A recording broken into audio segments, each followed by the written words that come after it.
आमलाइगुरि गामिनि सानै गथ'नि बिमा रैसुमै बसुमतारिया सासे गामिनि सेंग्रा राजु बसुमतारिजों दोनखारलायनाय जाथाय।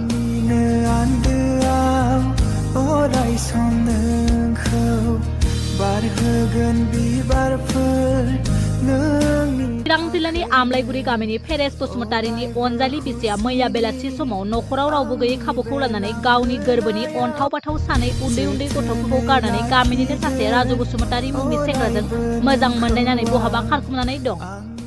आंखौ एंगारनानै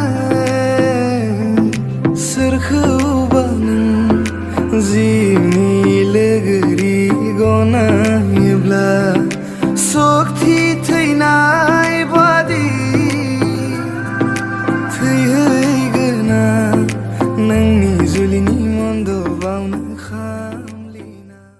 गावनि अनजालि बिसि रैसुमै बसुमतारिनि बेबायदि गुबुन सेंग्राजों खारलायनाय जाथायखौ लानानै फिसाय फेरेस बसुमतारिजों लोगोसे गामिनि गागि सुबुंफोरा दुखु मोननाय फोरमायदों आरो थाबैनो नख'र फारसे फैफिना गोजोनै संसार खुंलांनो थाखाय खौरांनि गेजेरजों खावलायहरदों। नख'रनि आरो गामिनि गागि सुबुंफोरा रैसुमै बसुमतारिनि आरो राजु बसुमतारिनि सानैखौबो बहाबा नुसनबायोब्ला हमनानै दोननाय नैबे 9101548835 नङाब्ला 6900391129 जानबुं नाम अनजिमायाव खौरां हरनो खावलायहरदों।